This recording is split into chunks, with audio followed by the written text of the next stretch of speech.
Here, the Hub Motivator. Yes, I'm back this morning, early this morning, January 22nd, 2026, 9:30 in the morning. Yes, we going live right now on LinkedIn, live on YouTube. We sitting down this morning at the motivators table. Yes, we brought another motivator, somebody that always been motivating me for years. I wanted my community, my new followers, my old followers, people just to understand that I have a tribe of people that I lean on, that I get my motivation from, that they get their motivation from. I have a huge platform. Shout out to Los Angeles Tribune for just giving me the opportunity to just be myself. I'm not trying to be nobody else, myself. I just want to tell these true stories, tell my story. If you never understood my story, it's not because it's no lies here. It's just we decided not to say it at certain times. Now we're saying it. It might seem foreign to you because we never told you if you was our friends. But I'm bringing some true heroes. Today is a combat edition. Today is the combat edition of the motivators table. You know what I'm saying? We very rarely every show we'll do this. It's called the last show is called the combat edition. I want to bring my guys on that I served with, my brothers that I survived with, that we went through trials and tribulations out there in Iraq and Afghanistan. And today I got a huge guest, my brother, my friend, my family. 25, 26 years of friendship from Long Beach, California, Mr. KM. What's going on, brother? How you doing? What's going on, Jay? Hey, thank you so much for the opportunity, man. And what's going on, everybody out there? It's just a blessing to wake up today and be able to speak to you guys today. Appreciate it, man. Definitely, man. Hey, let's get right into it, man. Let us know who you are, where you came from as a little kid. Oh, so life started in Thailand, a refugee camp in 1981. During that time, it was right after the killing field. If you guys know what's going on right now with Thailand and Cambodia, they're still going at it. Um, so one of those camps, just look it up, on YouTube. Just do a little bit of research. Those, hut, I mean, just with small tents, living out there with just no resource and struggling. I was born in a Thailand refugee camp. Um, Years later, not even years later, 6 months later, we got sponsored to come to the United States, and we ended up in Long Beach, California.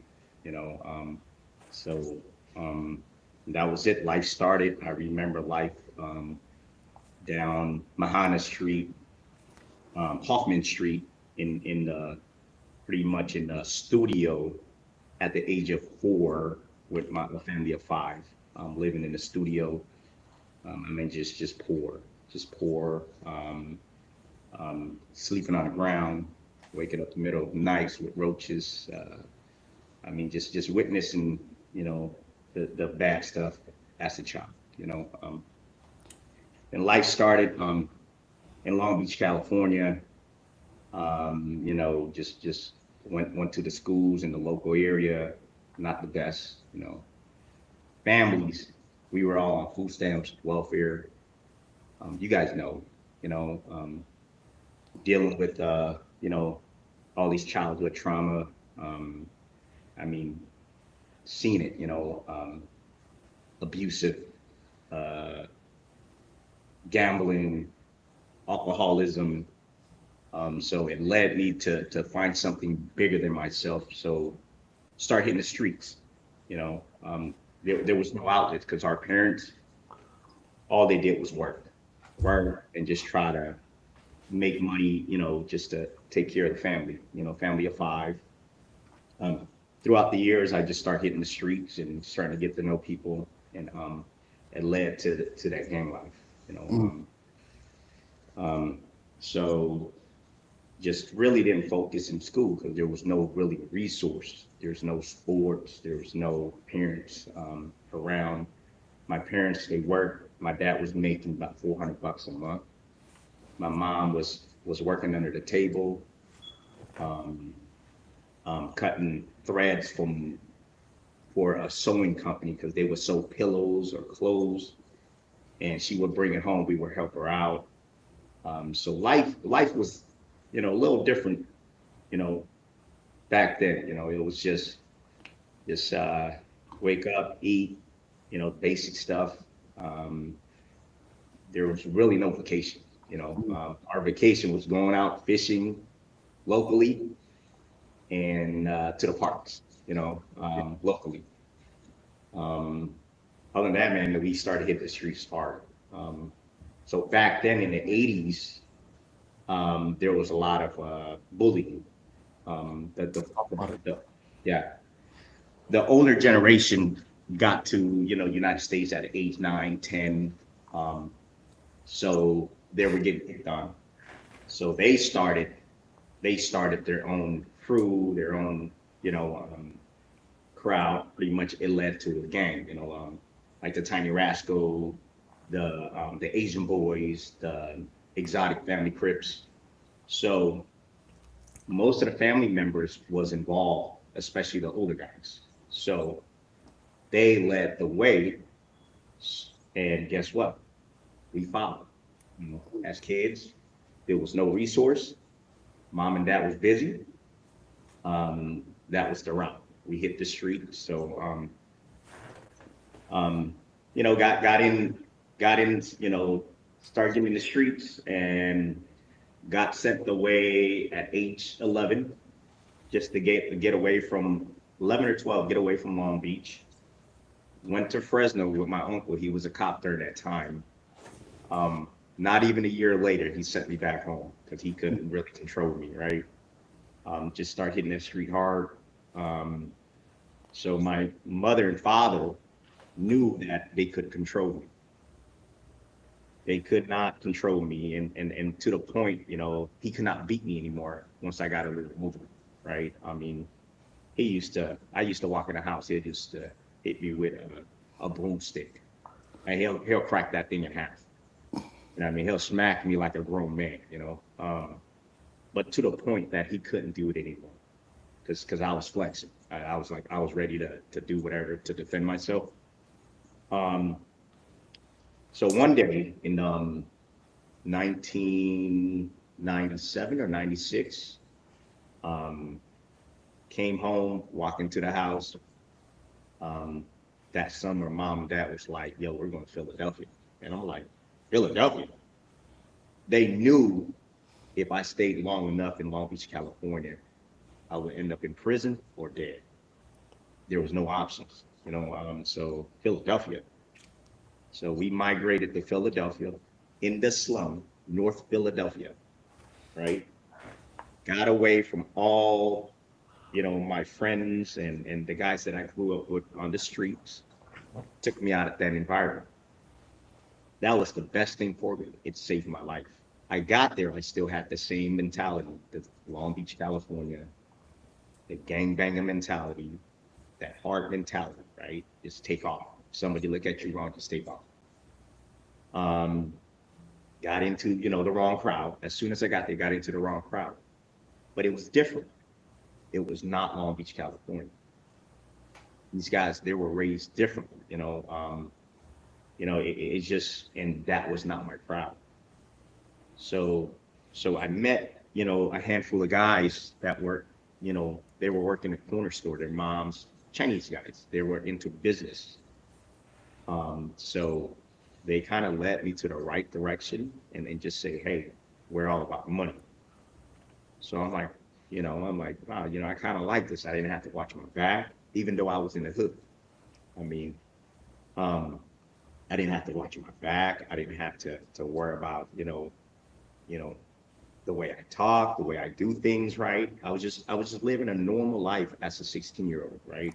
Right, right. And yeah, throughout my younger life, I play a little bit of sports, just recreational stuff. And then when I got to Philly, I wrestled a little bit in California. Then when I got to Philly, now I just start taking my sports serious. Start wrestling again. Start playing volleyball. Start playing soccer, right? And then was put all my focus into school so I could graduate because I was behind on credit when I was in California. You know, I was barely in school, barely in class. And I was on the verge of dropping out until I got to Philadelphia and then met a handful of friends. Right. Um, and just made me, it. The biggest thing was they took me out that environment. Right. That was a huge lesson learned for me, and it would I would always take that with me through the rest of my life, and I would teach people to understand that, right? Right. You you have to change that environment in order to change as a person, you know. Right. And just even if when you compare it to like a workplace, right? If it's toxic, you can't progress. You got to move, right? Yeah. It's okay to change job. It's okay to take on a new role, Right. right? Right.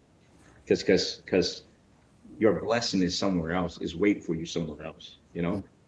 and we all want it like at the moment. Right. Guess what? It's a journey. Right.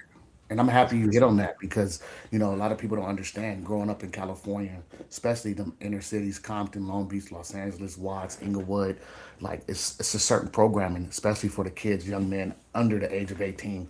We are already heavily influenced by gangs, drugs, hustling, everything. Our cousins are doing it, our uncles are doing it. It's very much appealing. Me and you both grew up in the same area. I was born in St. Mary's in Long Beach. I'm a Long Beach kid at heart. Mother, father met at Kings Park. You know what I'm saying? So I know about the Cambodians when they came to Long Beach and the struggles they had against other races to just even be themselves. And the wars we had in middle school and high school, fighting all these things. I was vividly right there. I knew some of your cousins. I knew some of your friends. Grew up with a lot of people that you knew.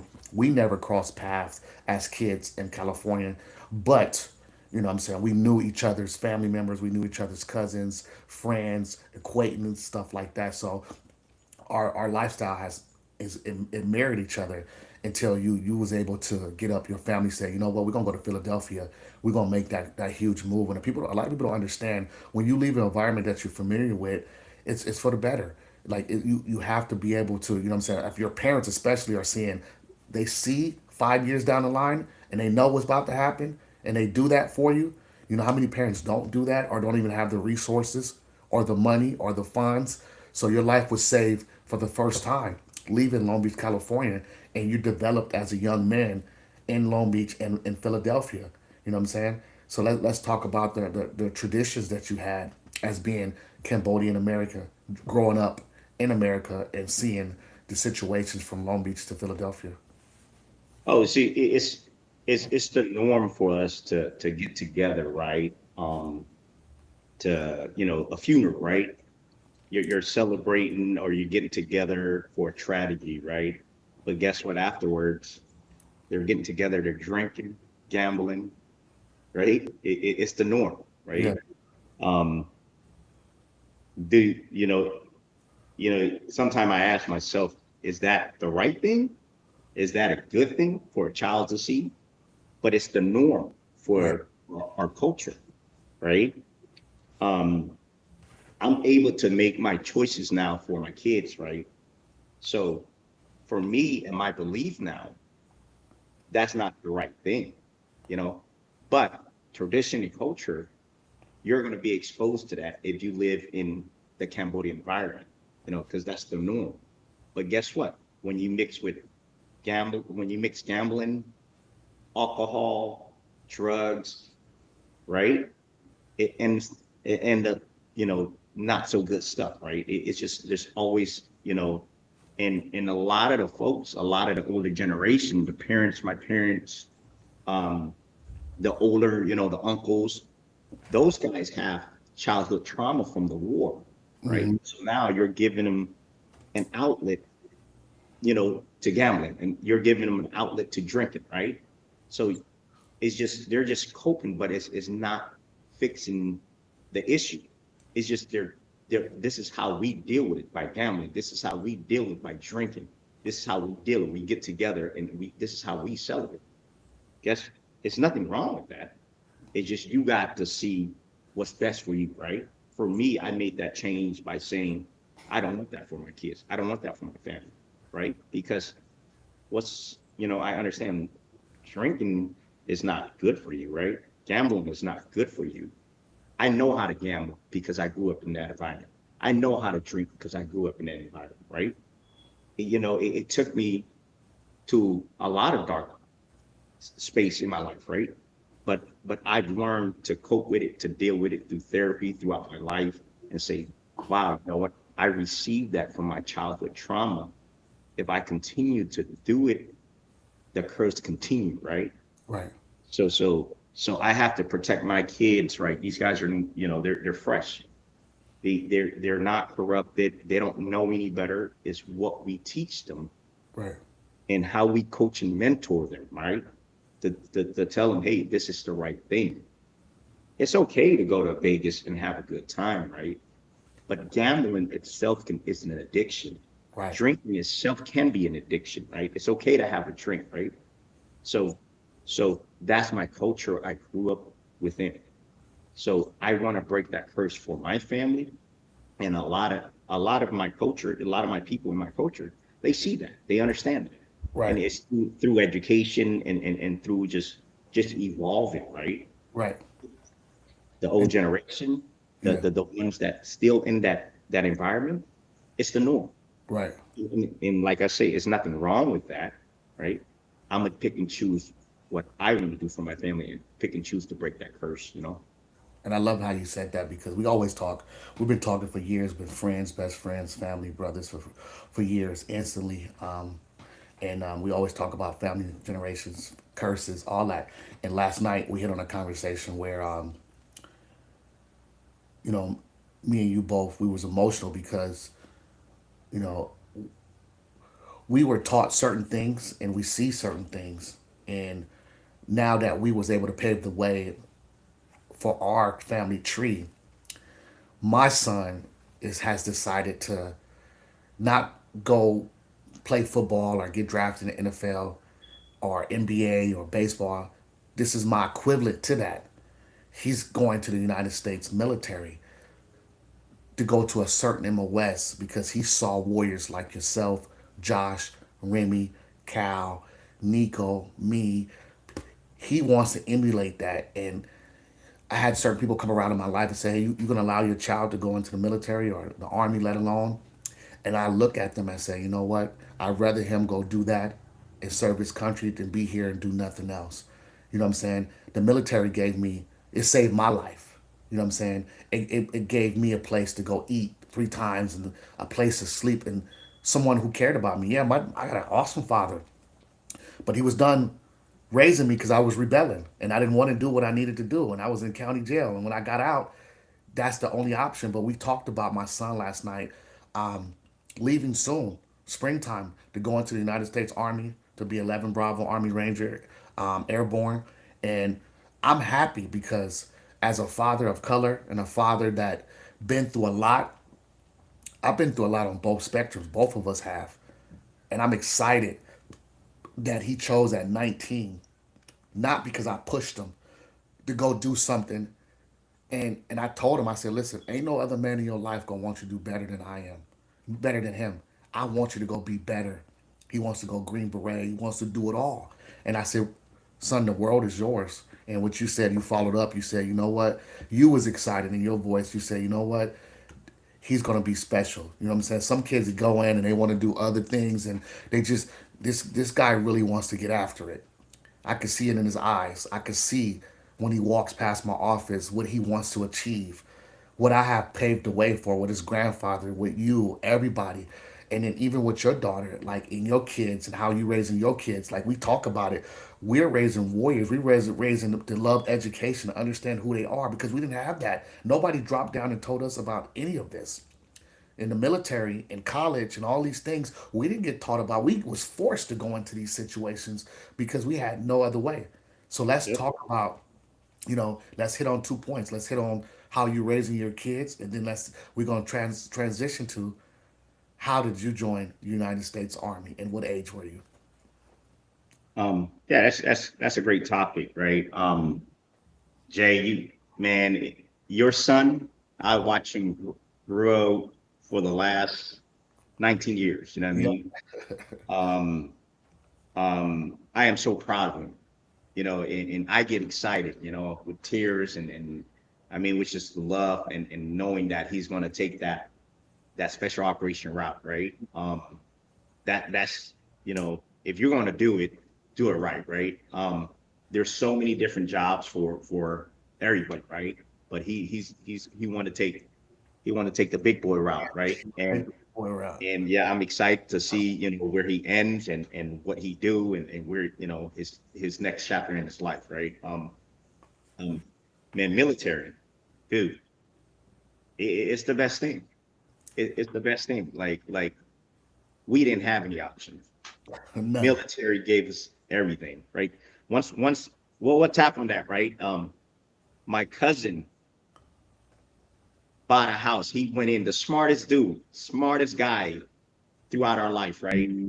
AP, all these AP courses and stuff throughout high school. He joined the military at 18. And I'm like, what? You signed up for the military, dude? And that sparked my interest, right? Um, First 2 years he bought a house and it was history, right? So that's how it started, that conversation with the military. But with my kids, man, they're my products. I have, two daughters and a son, right? Those are my products, right? My biggest goal is to break the generation first because we're Christians. You know, I grew up as a Buddhist household. Once we educated ourselves, um, you know, once we understand, we are Christians now. Um, so the goal was to break the generational curse, and watch my kid grow and give them the safest, the most loving environment. Right? We're not perfect. In every household, nobody's perfect. We're gonna go through our ups and downs like stop, right? But the foundation is there. My kids, they're my joy and pride. They're my product. Like I say, I want the best for my kids. So guess what? Warriors, right? Leaders. Um, um, they're gonna get it through me first, right? Coach and mentor, they're gonna get it through me and my wife, right? They're gonna be the fastest, they're gonna be the strongest, they're gonna be the smartest, right? With being humble, you know, loving, being kind, right? Helping others, right?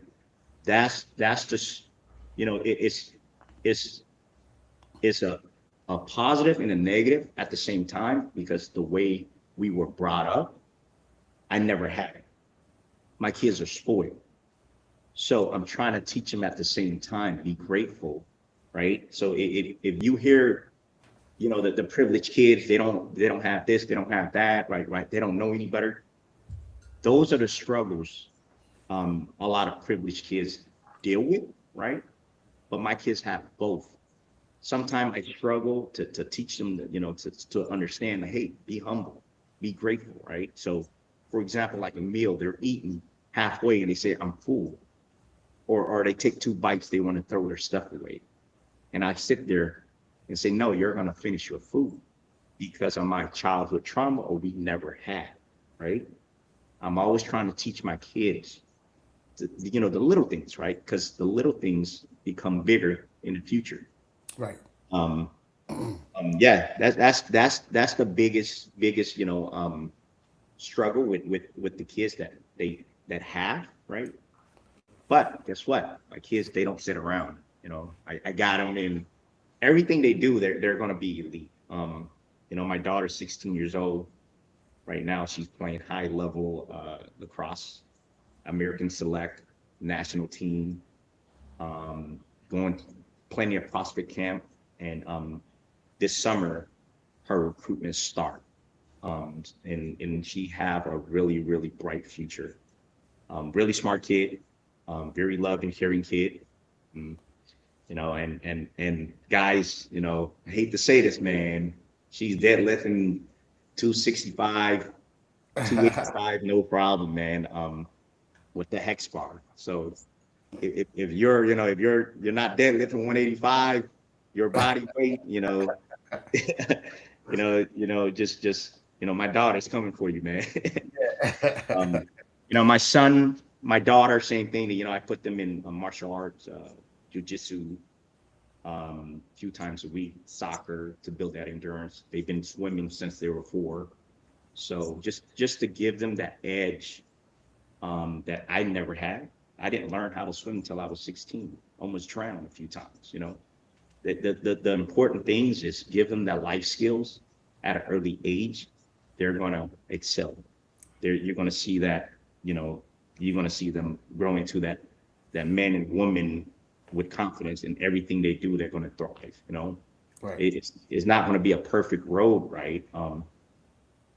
That's our job as a father, as parents, to teach them, the values, the morals, and keep them on track. Um, yeah, and I'm old school because we came from that old school era. We get snatched up in front of people. Yep. You know, I don't abuse my kids, but trust me, I let them know, Yeah. and hey, you're wrong. You cannot do that. Respect is a huge thing in our household. Right. And the biggest thing, I talk to my kids, the little ones, the 6-year-old, the 8-year-old, and the 16-year-old is, grind. I don't care what you do, what you want, right? You got to grind. You want to be a doctor, you got to put it in, right? You got to put in the work. You want to be an athlete, you got to put it in. You want to play D1, D2, you got to put it in. You want to go to the military, you got to put it in. There's no way around it. You got to grind. You know, we just, I'm just blessed to have that opportunity and to raise my kids the way I want to in a safe and in a great environment, here in Lakewood Ranch, Florida. Right. And I love that too because, you walked us all the way up on, your childhood and how you were and how to erase generational curses. And that's basically what we've been doing for the last 25 years is trying to show our family that there's more options. When we was raised, we didn't think there was a lot of options. We was only told there were so many, and we are the very first one of one with education, one of one with military, one of one with kids doing this, one of one with buying a house, one of one of making this type of money. All these things we're breaking it, and we continue to break that. And I want to jump now. This is a segment where we jump now into your military service. So let's talk about how you was joining the military and what did you do? So, so right after high school, right? I graduated. I went to night school. I was behind on credits and everything. Finally, later at 16, start taking schools and stuff serious, right? Because the crowd I met, right? Good guys. Yeah, Shout out to the Bongs family, man. They're always positive. They took care. They're always into business. They own corner stores. Their family value was huge, right? So I went to uh when you graduate, it's like the Asian parents always, what are you doing? College was not an option because we're not educated. When we went to the schools, you show up, you're going to graduate. yeah, And if you bring any type of projects home, your mom and dad will look at you like you crazy. I can't help you, yeah, right? So, speaking English, that was priority, right? Reading and writing, the basic stuff, that was priority, right? But right, other than that, they just get your diploma, right? right, So I achieved that. I received my diploma with, and without, setbacks or anything. And I have to put it in the last 2 years, right? Um, when my dad was like, "Hey, what are you gonna do?" Because my dad is an auto body guy, so he's been fixing cars his whole life. He's still doing it right now. At age 70. My mom's still working at age 7. These guys, you know, they're still going, right? Um, the traditional Asian families say, why don't you go to a trade school, auto mechanical, auto body, right? right. So I went to auto mechanic. He said, we'll get a shop together. It was a 15 months course. Went there during that time. We partied. I partied my butt off. You know what I mean? 18, 19, 18-year-old, right? So I went through, graduated, um, and every morning, Saturday morning, because sometimes you got to work every other Saturday, right? I was making like 350 after tax. My hand was all busted. I'm sweating. The senior guy in the shop was making $20 an hour, right? And I'm sitting there. I'm like, there's something better, and there got to be something better. As a childhood, as a kid, my father gave me a fade all the time. He gave me a hiding top. Yeah. I have pictures too. Like, yeah, and they always, I recall them saying, "You should join the military. You should join the military or become a cop," right? Because that was our outlet for, Right. for a lot of guys, because we were not that educated. We didn't have no, a lot of options. Right. So my cousin, Jelani, Jelani, what I mean, his name Jelani Quain, right? Yeah. You know, heard about him, smartest guy. Like I say, he smartest guy. Um, he went to the military, and I reached out to him, and when he told me, look, I bought my first home in 2 years, dude. Like it, it lit me up. It lit me up, and I'm like, wait a minute, 2 years, dude, you own a home? Because that's not heard of back then, or even our generation, right? During that time, right? So I'm like, tell me more, dude. Tell me more. I want to go, right? I went to the recruiter, right? It led to this. I went to the recruiter. I signed up, went to MEPS. Within 2 weeks, I shipped off. The recruiter was like, dude, if you want to leave, right? You want to go, you could go as soon as 2 weeks. And I'm like, you sure? I'm like, I looked at him. I asked him, I questioned him, and I'm like, 2 weeks? And I'm like, are you sure? I'm like, he's like, yeah, 2 weeks. You can leave in 2 weeks. 11 Bravo, 11 Bravo infantry. I'm like, so my cousin already kind of, broke it down. And like, look, you're active, you're fit. The 11 Bravo stuff, man, you're gonna blow stuff up. Never knew what 11 Bravo. He just say, the guys in your front line, they go out there, and when there's a war pop off, you're the first one out there. But if there's no war, you're just training and you're saving money. For us, money, right? Yeah. That's right. That's our ticket. But you're gonna feed me 3 meals a day. Right. You're gonna give me that opportunity, right? To Right. train, right? And remember my childhood, I changed because we changed that environment, right? Right. So I was ready. 2 weeks, got back home, told my parents. They didn't believe me. They did not believe me. They looked at me. They're like, whatever, you're playing. I'm like, look, like that. I got all these tools. You can have it. I'm leaving in 2 weeks. They're like, I'm like, I quit my job. They're like, you quit your job. You know, Mom. um, yeah, I wasn't getting anywhere. $1,200 a month. Yeah. Hey, I was spending $1,500 a month. Yeah. Drinking, hitting the streets. Um, just hitting the clubs. I mean that, 18-year-old, come on, 18, 19-year-old, come on, what you're doing? You're gonna party, right? Right. So I enlisted out of Philadelphia. My met was in New Jersey, Fort Dix, Okay. and I was gone in 2 weeks, right before September 11th. You know, Wow. So and yeah, right. There was no war going on, right? There right. was nothing.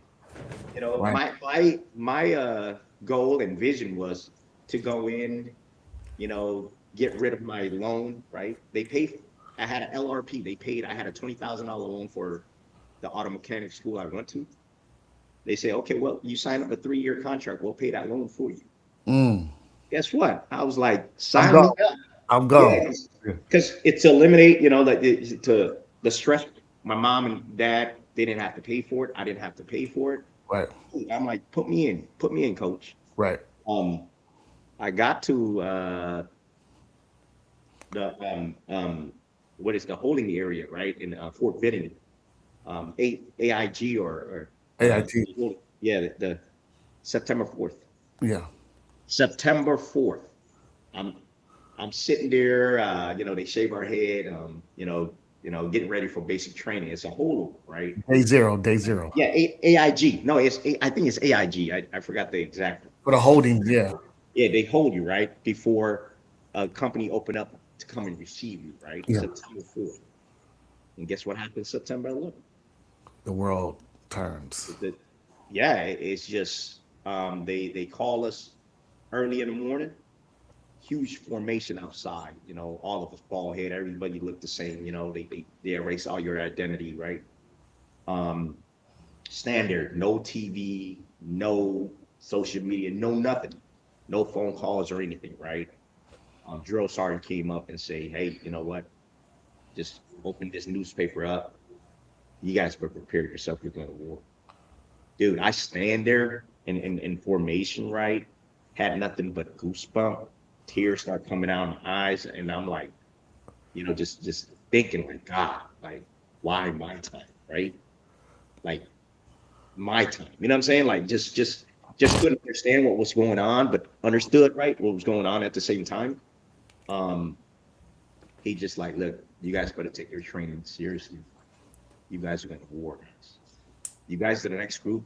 You whatever you learn here, you're going to go to your unit and you're going to war. So after that, man, I just like say, you know what, I gotta grind. I gotta grind.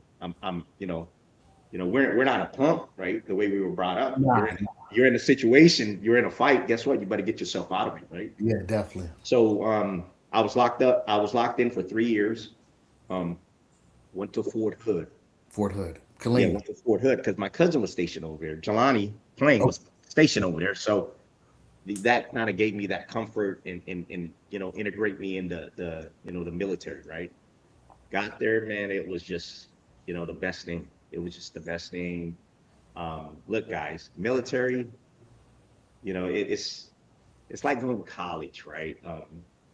Kids going to college, they speak highly of it. Hey, same thing. You go to military, you get paid, yeah. you get a room and board, you get Same food, thing. Same you get a thing. paycheck, right?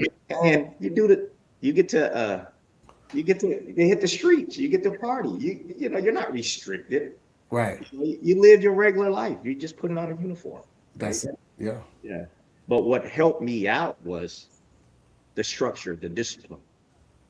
That's what, you know, I needed the most, right?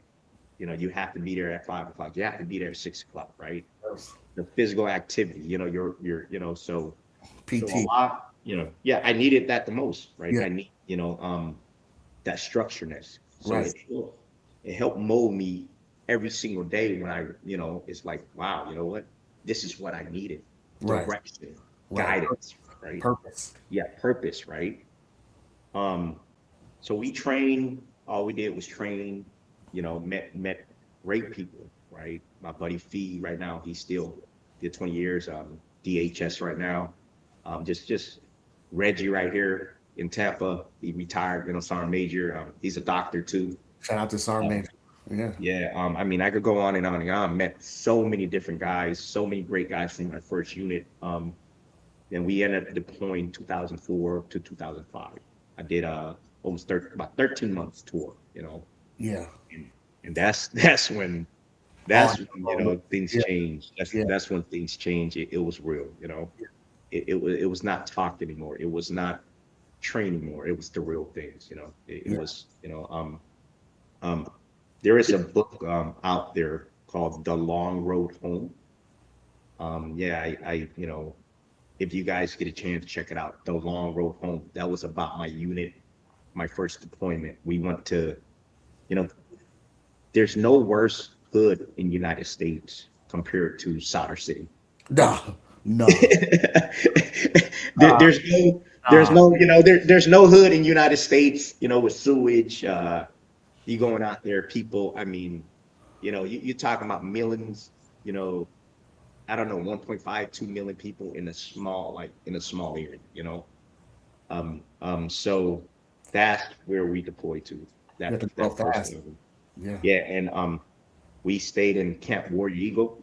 Okay. So we stayed right outside of the hood or the town, right? Our mission was to go help out.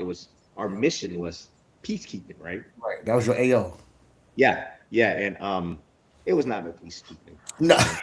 Yeah, not even a week on the ground. I mean, bullets was fine. I mean, I could get into that, a little bit more. Yeah. Guys started losing their lives left and right, and it was just like, wow, again. Now let's look up, right? 'Cause I'm blessed to be here, man. I'm blessed. to be here, to be sharing my story, to raise my three kids, just to enjoy life now. Right. And every time, man, it's just like, from the hood, from Long Beach, you know, to Philadelphia, and then to the worst hood in the world. Come World, on. you know what I mean? The worst Like situation. The worst the situation. worst situation. Like Yeah. bullets are flying. And we It's were just, yeah. And I was a kid. we were kids. Yeah, you're talking about when I got to war, I was like 2021, something 20, like that. we the same age, yeah, same age because we went Yeah, around the same time. Y'all was oh 04 or 05. We was first infantry division. We went to Beiji oh 04 yeah, or 05. So we was around the yeah, same time. You know what I'm saying? yeah. Yeah. And I'm like, I'm walking through sewage water, and dudes are, it's just falling left and right. My buddy Kaysen taught me how to lift the most. I mean, you talking about if you see Kaysen, yoked, you know, Alabama, always had my back. Guess what? The most hardest guy, you know, you can't stop a bullet. You know what I Yeah. mean? Okay. It took him not even 2 weeks in the deployment. Oh, And I could go on and on and on. Um, our first combat mission, that's when Kaysen, um, that same day we lost 8 guys in one day. one day. It's One day, because in the book The Long Road Home, they explain to you what happened. Charlie Company, they were out there trying to help they it was peacekeeping, right? Out there trying to figure out, hey, how can we help you guys right. to make this place better, right? Right. They didn't want that. No, they didn't want us there at all. They didn't want us there. They want us on the ground so they could attack us. Yeah. They already Yeah. had they had a strategic plan already. Yes, they want us on the ground, and we were the target. And guess what? And they took advantage of it. So April the 4th, 2004, Charlie Company got ambushed. Sergeant Chin, gunner got shot, took him out right away. A Humvee got they was it was demolished. It was blown up. I mean, they couldn't go anywhere. So they took over a house to take cover, right? I was eating lunch during that time, and we didn't have none of our equipment, our Bradleys, our tanks, everything was just coming in. Still We being were just shipped. coming into theater. Yeah, it just we're going through the transition, right?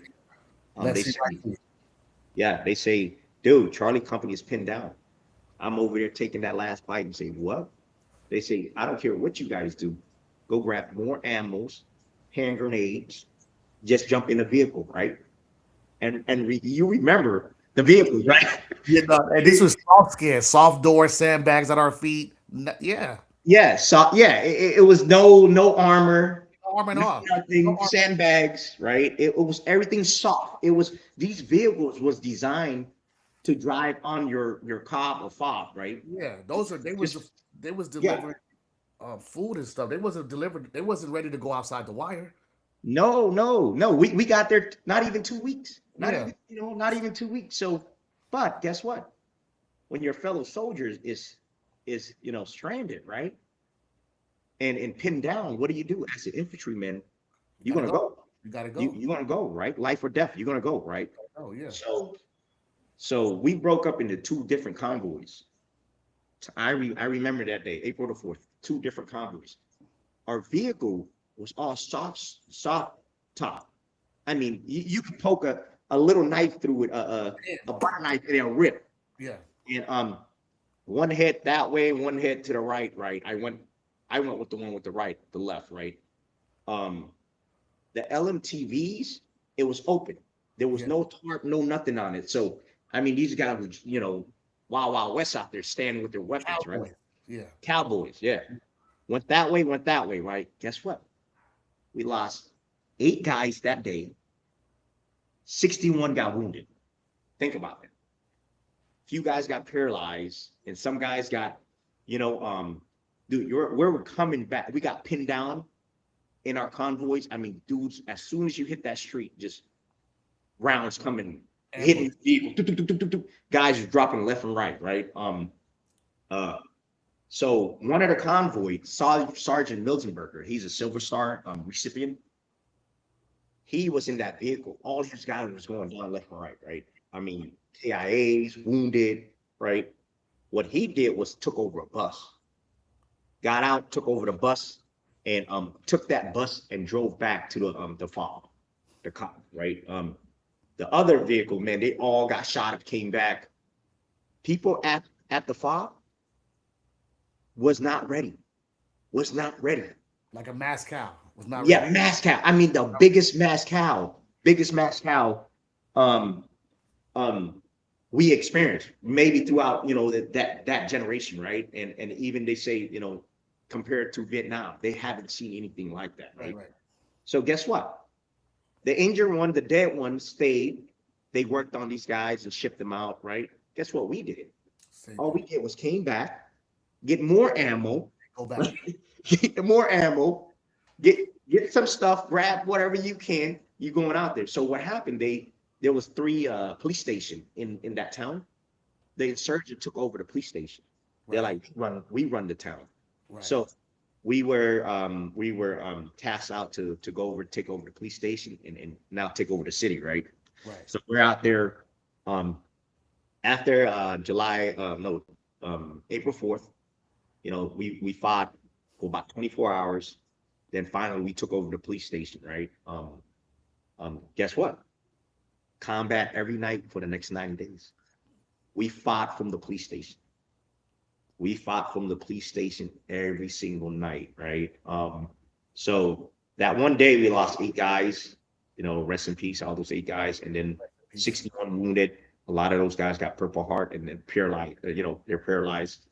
Um, so 90 days after, for 3 months, I was in a combat zone at age, what, 2021. Troops in Um, contact.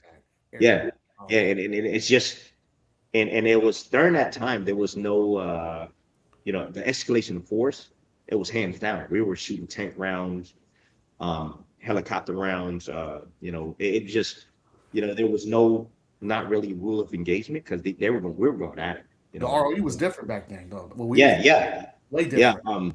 What is it? Collateral damage estimation was like was was zero. You know what I'm saying? Yeah, it No, no, it was more than that. Like you can have more. Like if you injured someone that by accident, but now it's zero. You're on the red carpet if you kill somebody wrong. But yeah, yeah. During that time, it was.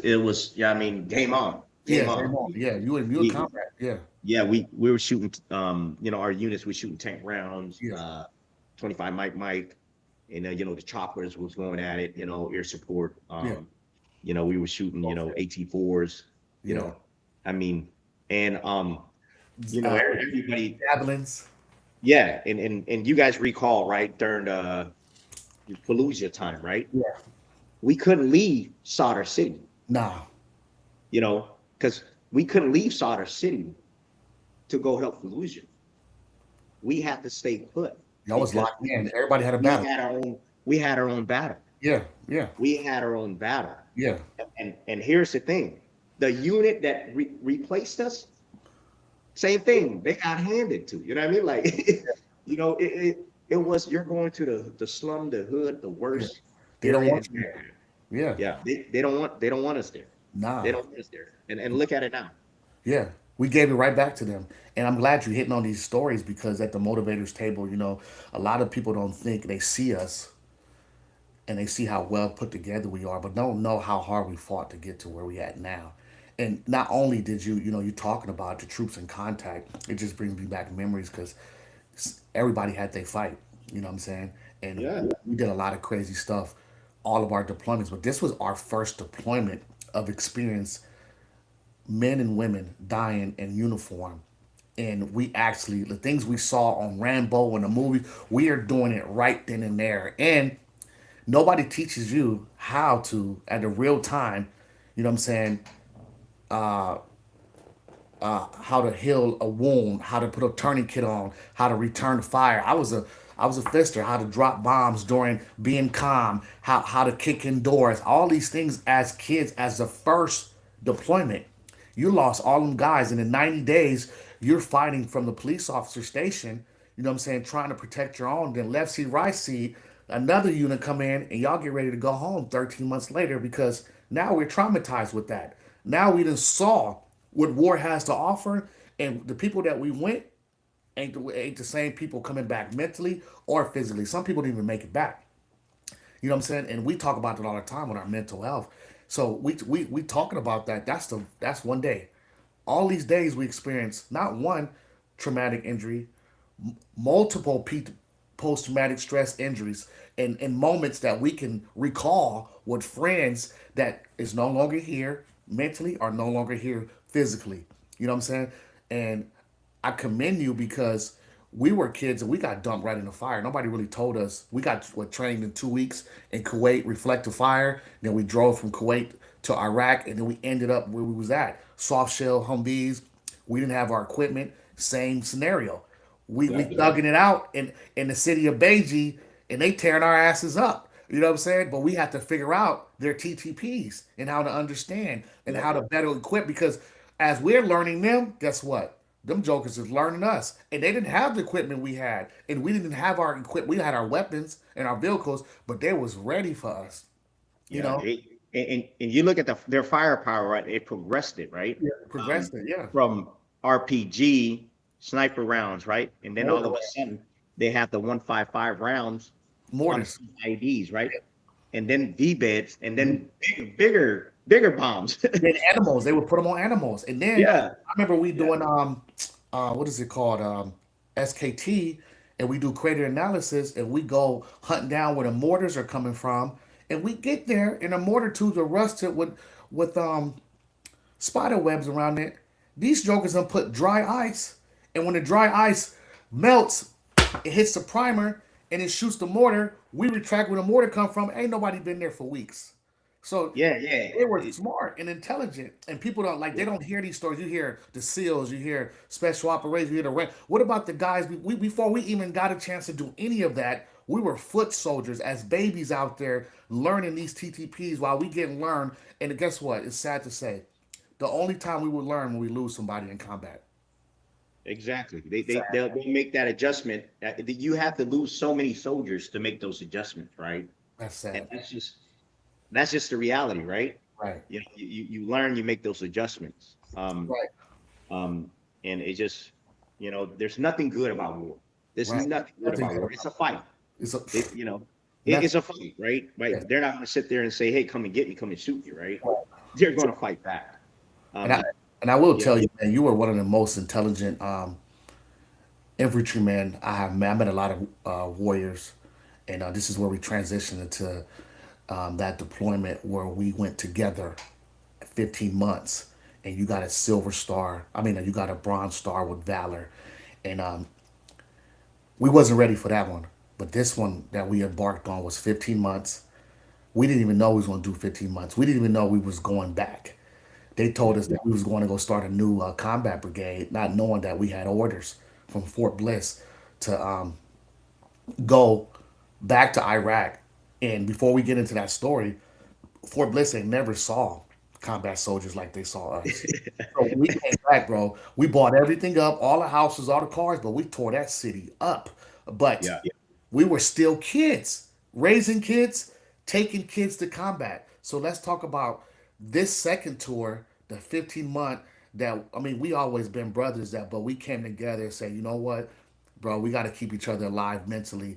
Something got to give because we already knew that we would our number was about to be called. It was too close to comfort. We knew any given day I was gonna get a call, Sarn Yim or Sarn McIntyre or Reynoso or Rivera. All one of us is gone. You know what I'm saying? Because we got that our first. I lost a lot of buddies my first deployment. On my wrist, Curtis. You know what I'm saying? Like crazy. Give me chills that we still here. And you hit on it. It's a blessing we still here, and we get to honor our brothers and sisters. So let's talk about our 15-month deployment where you got your Bronze Star with Valor, and how did you get through that deployment? Because I talk about it all the time. I want to hear it from you. You was a stellar soldier. I looked up to you. You made rank fast. Everything you did, you was like a big brother. I would do. I would follow behind. You never left. You never was a hater. You left crumbs to tell us how to get to the next level. Even now, to get to how to buy houses. So let's talk about this 15-month deployment. So, they brought up, I was up for enlistment, right? reenlistment, and they say, hey, you know, Fort Bliss is standing up with brigade over there. We need some leaders, right? And during that time, it was the E5, right? And I'm like, cool, what you gonna give me, right? They gave me a fat bonus. They gave me like 20 grand. I'm like, I'm sign me, going. Sign coach. me up. You got to understand, for us, we didn't come from money. Yeah. 20,000 is a lot of money, guys. Money. Like 20,000, when you give a guy from nothing 20,000, I'm going for it, right? Oh, Life bro. or death, 20,000 is a lot of money. That's why you see guys on the street killing each other for 500. You know, $100, yeah, $50. $500, not 20,000. They kill each other for 500, 200, right? So 20,000, and so I reenlisted overseas, and I knew, because when you serve, right, you're obligated to do 8 years, right, active or inactive reserve, right. So I kind of knew, and I was mentally prepared to stay in a little bit longer, and to share my knowledge to the new guys, right, because nobody taught me, right? We trained the basic stuff. Nobody went to war before my time, right? Um, so I had that experience and say, you know what, I'm gonna go to this new unit and teach these new guys, right? So got there, as soon as got there, boom, made rank, because Son Yem, like, the dude's fit, the dude know what he's talking about. He's a go-getter. So my mentality changed, right? Um, as soon as I got there, I bought my first house, right? At 24, around 24, right? That was the goal. That was the American dream. Right. Have a career, have a job, start doing really well in the military, and bought my first house. But guess what? There was never a break. So Never training there all was the time. never a break. There was, hey, because you're this, the rank now, you got to go to this school, you got to do this, you got to do this for your unit, right? So we're always evolving and educating ourselves to push, the new soldiers, and lead the companies, and to lead the mission, right? So some guys will raise their hand, hey, I want to go to Ranger School. And some guys, I want to do this, do that. If it was in your book, your plan, you go, right? But I did a lot of admin school, for the company, because I knew what I needed to get promoted, right? When I got there, I made E6. I made E6 in 4 years. I mean, if that you understand the ranking system, that's you're sprinting, right?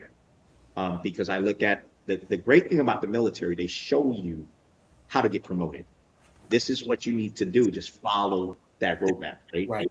So that's if you're struggling to understand, or where am I going, the military is going to give you a roadmap. Just do the Right. right thing and follow it and check all the blocks. You're going to get promoted. Right. And got there and start training again. All we did was train. Field. Yeah, you mimic war, right? Mimic war, right? And to go to war, Right. right? The only difference is the real bullets are not flying. You're not there yet. Yeah. Yeah, you're not there yet. And everything you do, you're just training. So you're beating up your body, and so you got to be in the best shape mentally, physically. So the great thing for me during that time, I didn't have any fears. I was, 24. I don't. I think I met my wife. I think she was my girlfriend. After During we that got time. that. Yeah. After. I Yeah. think you met her No, doing. I met her before I left. Before I Okay. left. Okay. Yeah, I met her before I left, and so it was easy for me to raise my hand. Hey, you want to go to this training? Go. Hey, you want to do this? Go. Because I would go to see my parents and family for 2 weeks, and there was nothing there for me. I was stuck in that I'm a go military. Like, I was just a go getter when it comes to my career, and what I wanted to do. Right. I had goals. Right. So all we did was train, re-up again, and we were out there again in October 2006.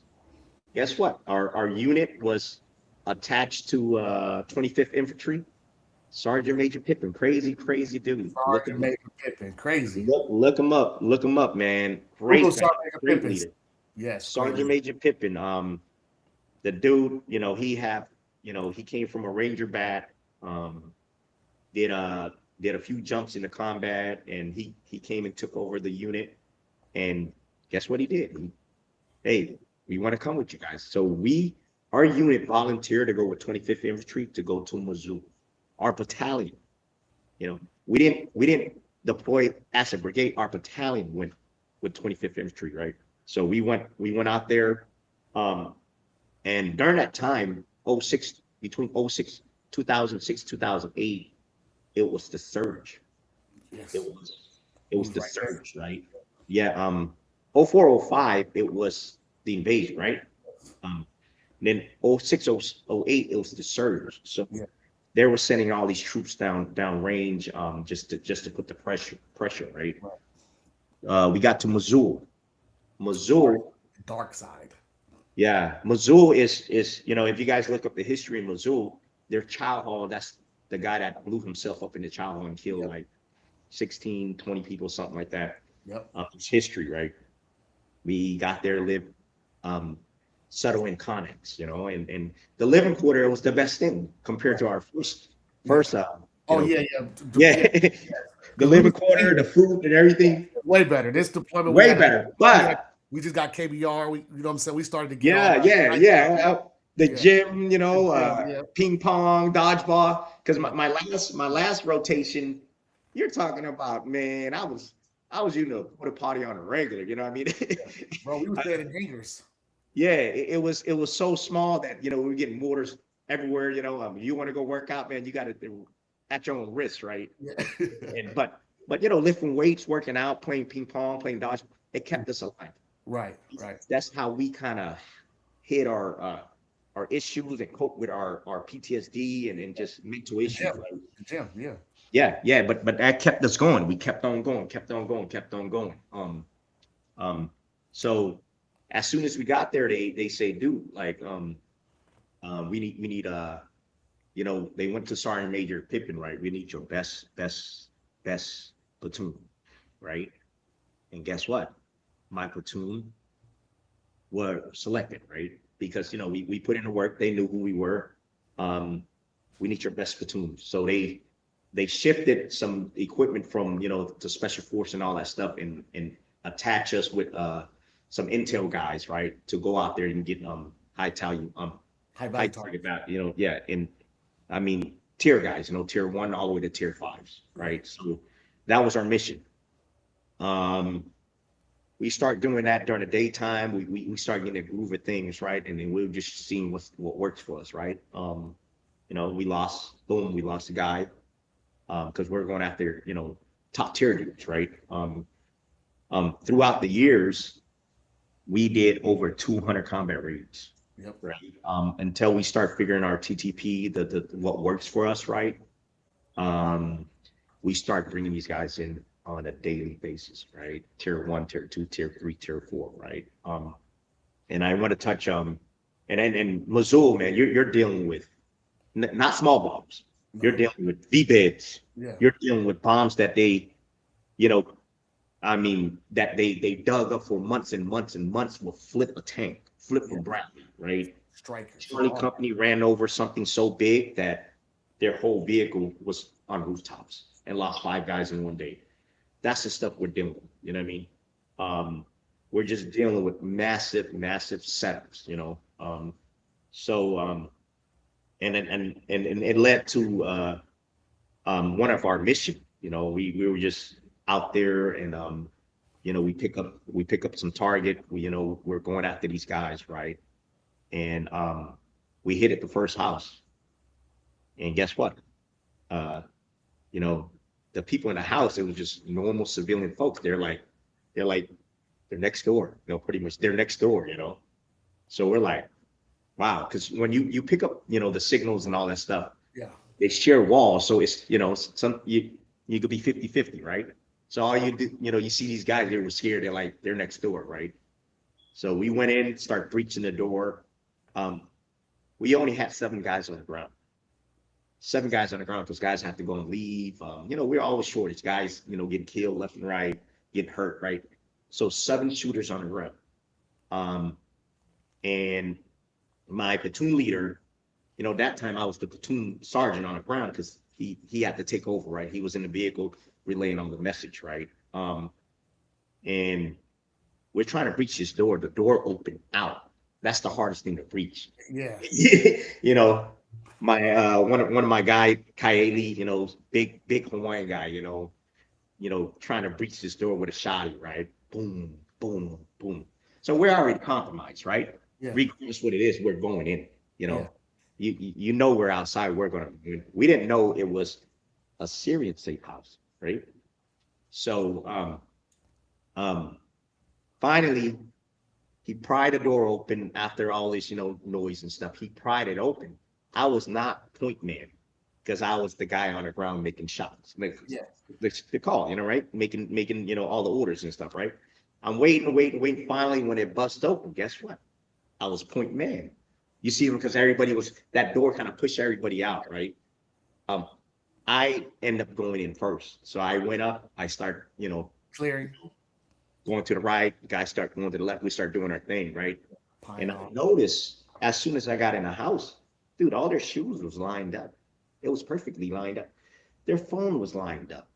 So in my mind, I'm like, here we go. We about to see some action in here, right?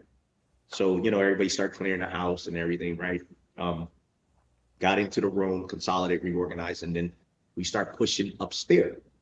So I saw it because the thing is, when you're in a fight, you don't stop. You Yeah. don't stop fatal funnel or anything. You go, right? You just flow, right? You just flow Yeah. like water, right? Um, so I start pushing up. I was not supposed to be point man, but I end up being point man because I'm in a fight. I'm gonna go there to win, right? Right. So I noticed the door was open.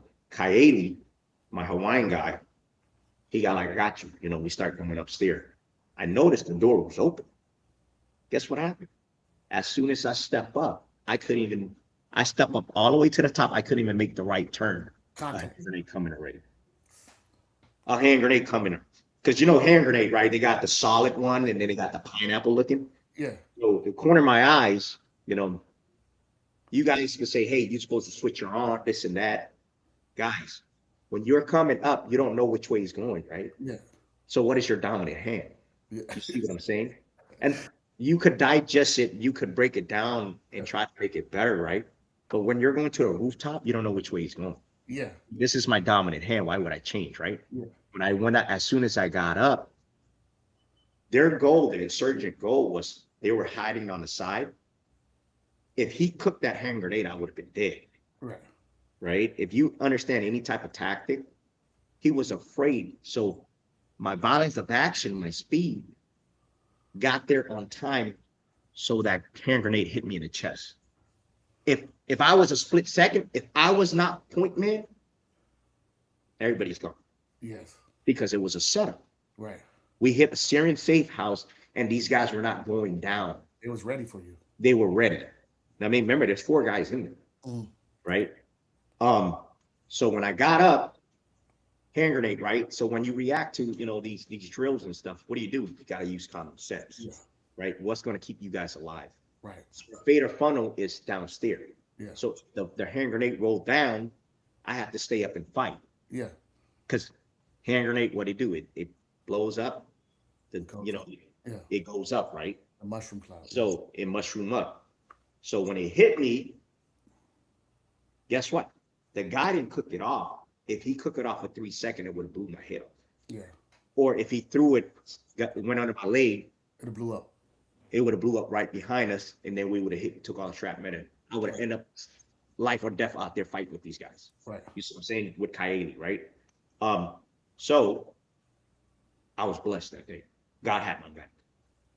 Hit me in the chest, right? What I did was I turned around and jumped from the top stair. My team leader, what I did was I jumped on top of him because all he did was jump, right? When we hit the ground, the first step, it blew up there. Because remember, it's a mushroom, so it couldn't come down, Yeah. right? So now hell broke out. Hell broke out. I'm like, look, you can't fight up, just using common sense, right? You can't fight up there half hand grenade. Yeah. You're not gonna fight. You're not gonna fight. Yeah. So we went back to the first room, reconsolidate, reorganize, right? I just put my machine gunner right there to suppress fire on the stairway, right? Then I hit the platoon leader in the vehicle, say, look, I need air support time now. You know what I'm saying? Now hell is breaking out because you guys got you know guys outside. I'm giving the sit rep say, hey, dude, we got enemies on rooftop. Hand grenades coming out, this and Right, that. of course. So yeah, so now guess what? That first room when we went in, right? And I'm making sure everything is right, right? When I look up, there was an AC vent. That AC vent was was they could see us through that AC vent. Mm, You know what yeah. And guess what? I'm standing across my team, Coyote standing across. I look at it, I'm like, what job? Guess what? They start shooting through the AC vent. Hit Coyote in the chest, boop, boop, boop, boop, boop. Right. So now hell breaking out, like we're shooting at the AC vent. Boop, boop, boop, boop, boop, boop. I mean, it's just chaos, right? So I'm like, they have hand grenade. We're in a dead zone. So guess what I did? I'm like, guys, you got to get out. You guys got to get out. I start pushing these guys out, right? out that And whole guess what they building. did? Guess what they did? They try to make a hole, right? So they could chuck another hand grenade in that room. Yeah. So I'm pushing everybody out. I was the first guy in. Now You I'm the the last last guy, guy out. the last guy out. Yep. Yeah, because those are my guys, right? I got 7 guys. Um, I got to make sure everybody's come out alive. And there Right. was a garage outside. So now, guess what? Air support's coming. Guys outside ready to engage with a 50 cal. Not the 40 cal. The The 40 50 cal. gallon truck. Yeah. Yeah, they're on the truck. They're ready to. So these guys are panicking because when we shot through the hole and they probably hit these guys, right? So they're panicked, right? They say they threw another hand grenade out there and they went around, big old hole. When I pushed the last guy out, he took shrapnel to the face, Mm, right? And it was nothing big. He got a purple heart for it. Um we went outside, right? The guys upstairs, so they panicked, right? Because there was nowhere for them to go right. because air support is here now. Guys outside. So they start panicking. Guess what? Iraqis, what they do, they shoot without looking. Yeah. They start shooting. My guys outside start engaging 50 cal. They Tear start that taking, whole house up. yeah, the Tear, whole house. And I'm like, look, whatever you guys do not shoot in the first floor in the garage, right? yeah. So now we're sitting there, you know, you see this 50 cal going off, these Wow. guys engaging each other, right? So see, I missed the second hand grenade. They roll a second hand grenade through the stair, Yeah. right? The third hand grenade, he chucked it through that vent so he could try to Yeah. get it to us, but it blew up a hole where Right. we Right. were at. The fourth hand grenade, they panicked because of all the support, right? Yeah. He tried to chuck it over the top, and guess what happened? It blew himself up. But the 50 cal took him out, and then he dropped it and blew himself Blew out. itself up. Yeah. Yeah. So that day we took those guys, um, and they whatever they did, they signaled for help, right? A vehicle came with all these ammos, RPGs, the whole nine, with like 4 more other dudes to help these guys because we hit a huge target. Yeah. Yeah. Um, Out of quarter, I hit him up.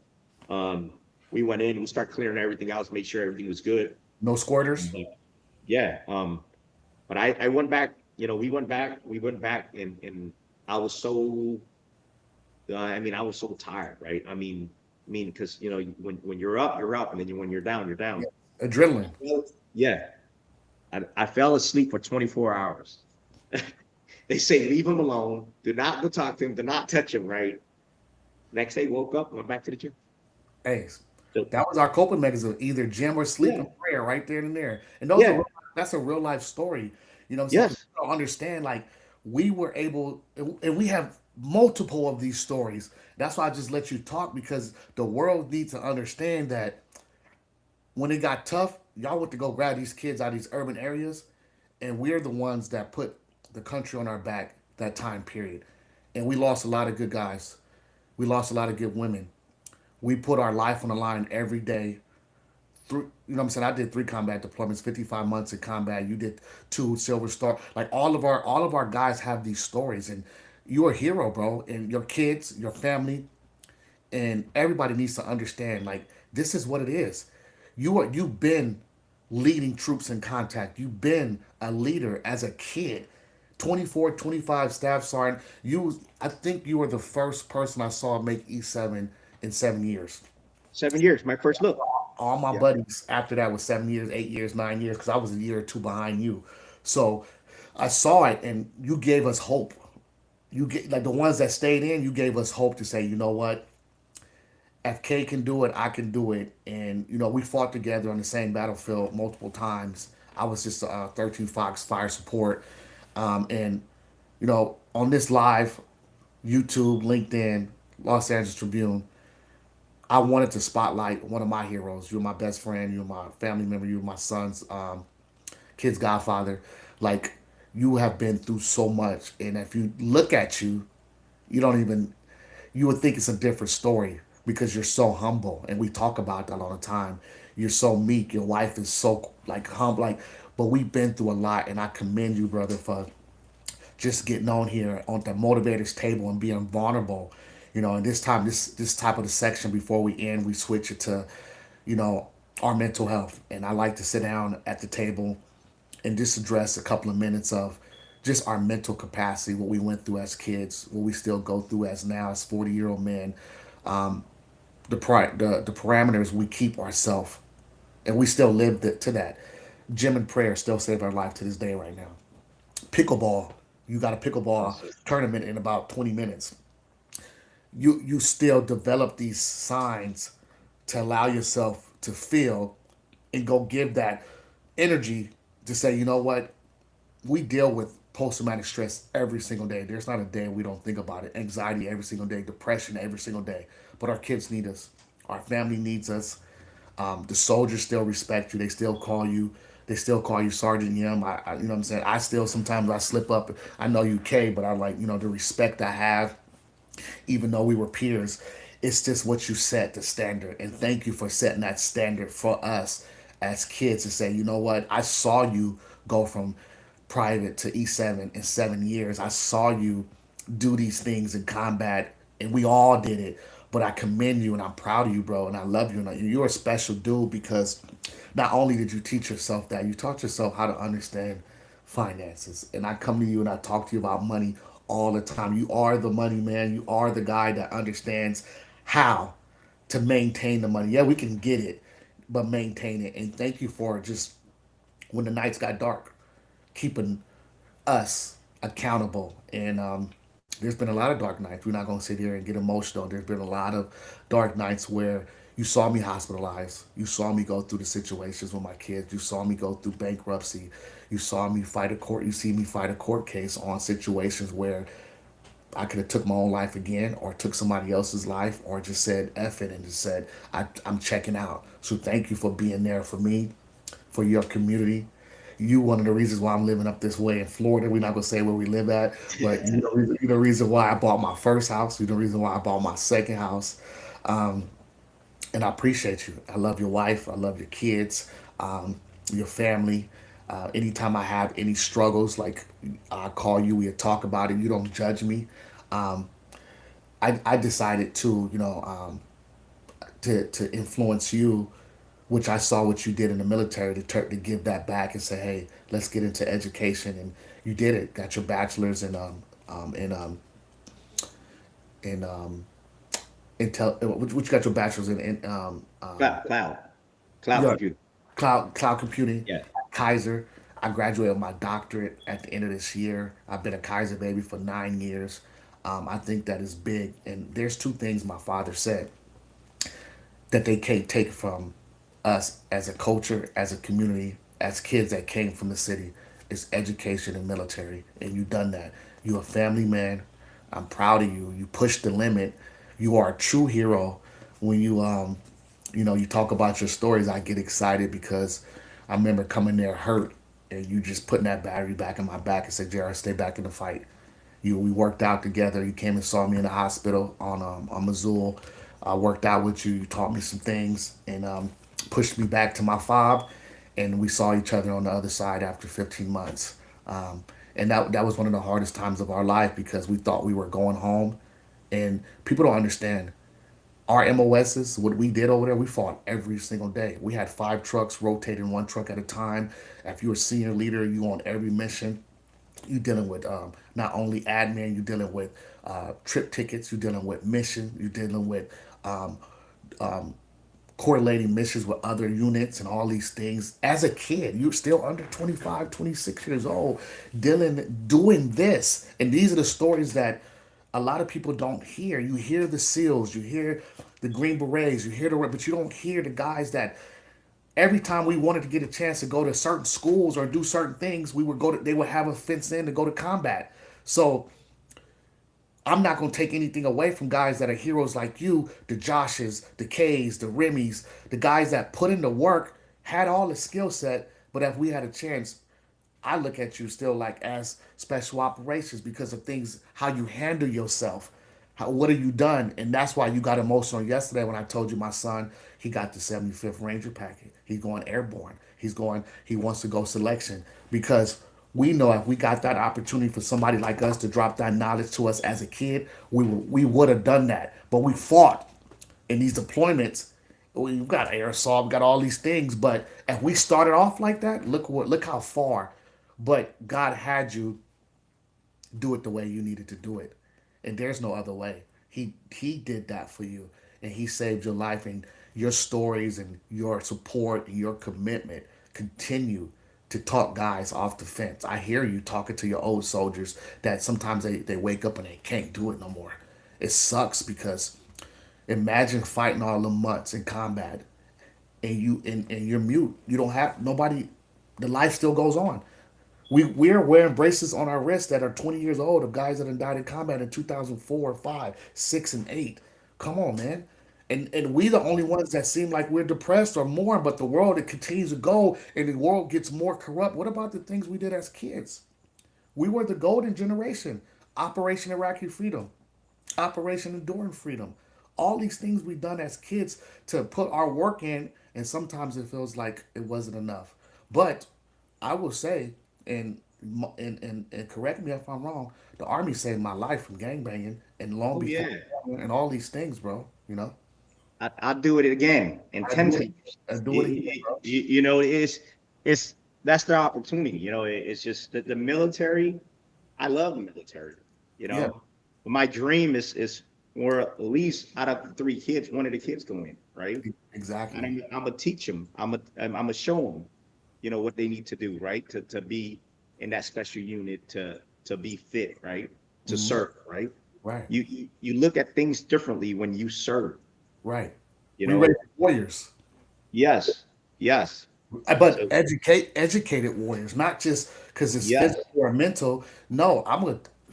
You see how my son talked to you. You see how you talk to him about money and hey, when you get in there, Jaylani, your TSP, all these things. Now these kids that are going in now that are they are kids, bro. We yeah, didn't have that. We didn't have that overhead coverage. Just like, hey, I need to go in because I need a place to sleep and eat. yeah. I need to get See, away. yeah, you hear this all the time. They say, "Oh, he's too young" or "She's too young," right? A kid is never too young to learn, Never. right? So you got to share those information as soon as possible, right? Right. Like to become a millionaire, TSP is there for you to become a millionaire. You just got to be disciplined enough to save your money, to invest your money. Compound interest is going to blow your account up. Exactly. You know what I mean? Yeah. It's just why you're going to rent if you can buy, with the VA without no down payment. Come on, There's man. no secret to it, right? Right. So the military gave me everything, and I am thankful. I am so blessed, to take that path. You know what I mean? Rather than being in, getting in trouble Yeah. or you know uh, being deported. Most of my childhood friend they're over in Cambodia, Thailand somewhere. You know what I'm saying? Right. You was So telling me about like, that. Got in trouble. yeah, They sent him back. Yeah. I didn't become American citizen until 2006, Look right? at that. It's That you're still talking fighting for about. the country. Yeah, and I fought for this country and became American citizen. You Mm. know, Let's the talk. Let's United talk. States is it's the country of, guess what? We're living Opportunity. the American dream. Exactly. And I don't care how many people say they don't like it and what's going on. I would rather. We didn't fought in these slums, mud huts, They don't have radiator. They don't have no electricity. They eat when they hands. They got their defenses like you would kick the door down with your feet. Like the whole wall will come down. Yeah. Like they don't Yeah. have it all. So if you understood and saw what we saw in these third world countries, you would appreciate getting up in the morning and driving your butt to Walmart because you have the opportunity to do that. They don't have that opportunity. You know what I'm saying? But at the end of the day, like America guys has to understand, like, yeah, we're the greatest country in the world. You gotta act like it now. You gotta walk like it. Like, what other country would give you that opportunity to say, you know what? If you start your military career at 18, 19, you'll be done in 20 years at 38, 39 before you 40 and get an education in that. And when you're done, you get to go buy you a house. You could buy a house while you in there. And then you could pay for your wife, your kids to have education because they're going to do it for you. What better way, bro? That's a life hack. It's a life hack. Yes, we deal with mental stuff, but I'm not gonna tell my son to get out here and go do something else that I ain't never done. I'm not Right. gonna promote. Hey, you know what? Daddy hate the military so much, so I'm not gonna advise you to go in. You know what? There's pros and cons to everything in this world. I want my son to go into the military, experience the things that he needs to experience, and learn how he needs to learn, and that's going to bring us closer. And guess what? When he gets out, or if he do 20 years, guess what? I'm a proud father. I'm happy right now. When he leave, I'm gonna get him on. I'm not sad because I'm scared. I'm happy because Yeah. guess what? I'm a black father and I did it. That was my responsibility to get him off the porch, to push him. Like right now, I'm so sensitive. I don't even want to go. I don't want him going with nobody or doing these things because I don't want him to squander his opportunity. Because I know this is an opportunity of a lifetime. Hey, you taking him where? Make sure he ain't drinking. He ain't doing none of that stuff. Because at the end of the day, I'm gonna blame you if something happened. And I'm Yeah. and I'm in that Yeah. period right now. You know what I'm saying? He went out the other night. I'm like, hey, dude, be careful because I saw stories of people that was going in the military and they never made it to the military because they squandered their opportunity, either got in trouble with the law, hurt somebody, or did things, or Yeah. even I saw people come back from deployment, go back to California, and get shot down by gang violence. Like, so it's still real, and that's what we talk about. And brother, this is where we transition to before you leave. It's called, you know what I'm saying, I pour into you. So I appreciate you, bro. Just, hold your hand up real quick, hold a cup up, make sure it's empty, hold an imaginary cup. I got it right here. Yeah, yeah, burn it. No, no, now right now I want you to pour it out. Now I'm Yeah. about to pour into you, man. Just, I love you so much, man. I appreciate you, man. Thank you for everything you do. I know you do a lot for everybody, and nobody pours into you. And sometimes it gets difficult because we have anxiety, we have depression, we have PTSD, we have attitudes, we have certain things that we don't want to be bothered. We're not sick, we're not mad, we just don't want to be bothered. But I'm gonna tell you from a brother to someone who grew into to just you're your best friend, man. I love you. I'm proud of you. Love you too, man. Father that you're doing. This man stopped his career after he got out the military to be a stay-at-home father to push his kids to success. We see the women do it all the time, but this combat infantry man stopped what he was doing and said, "You know what? Let me pour into my family." And I've been seeing you pour for the last. Leah turned 16 a couple of days ago. Beautiful girl. She plays lacrosse. You got your little daughter. You got your son. I saw you do that, and I saw you allow your wife to go be all she can be, get her education, work at the Veterans Hospital. I saw it, and I said, you know what? He has the blueprint. And I'm telling you right now, continue, be positive, keep your foot on their neck. Let's continue to tell these stories. I'm not going nowhere. Thank you for being my friend. Thank you for coming in my life. Thank you for holding me accountable. Thank you for just putting the pressure on me. I got signed to Los Angeles Tribune. It was a dark days after my bankruptcy. Thank you for just being there, talking to me, figuring it out. Thank you for always just not casting judgment, trying to figure out the best solution for myself. And man, I love you, man. And I know that we got some special things coming. I know that that our kids are special. Your wife is special. And you sit here at the motivators table, and I'm not going to let you leave without motivating you. So that's it, man. And I always leave our segment with this. It's called the cow or the bull. And in our life, animals, these two animals are distinctly when storms, trials and tribulations, weather issues come in, the cow and bull, they notice first. They feel it before it even get there. The cow runs from it and the storm continues to follow it, and it blames the storm for following it, and it tells the family history, and it don't want to break no generational curse, and it keeps making excuses. The bull turns around, and faces the eye of the storm, gets on the other side, and also creates examples of how to get through the other side. You're a bull, and I appreciate you. And you was able to tell me how to become a bull, and I appreciate you so much. And that's the motivators table, man. And hey, listen, I want you to leave the chat room, the new followers, the old followers, the motivators with your social media, how to follow you, in a motivational quote real quick before we end. See. Oh yeah, you can follow me on IG, fit_grunt. Um, yeah, man, the quote is the key is to continue to give and help other people, man, and continue to evolve. That's the biggest thing, right? I'm still learning how to love all over again, how to be patient, and just learning every single day. You know, if you're not learning, if you're not waking up to learn, you know what I mean? You got to kind of ask yourself, you know, are you, changing for the better, right? Continue to learn, continue to love, right? Continue to give. And then that's pretty much it, man. There you go, man. And I appreciate you. This was live on LinkedIn. A lot of people are chiming in. It was live on YouTube. We appreciate you, brother. And that's the Motivators Table. Appreciate you guys. See you guys on season 4. That's a wrap up. That's the wrap up of season 3 virtual combat edition. Get to know Mr. KM, Sergeant Yim. Get to know him. You know what I'm saying? He's a special dude.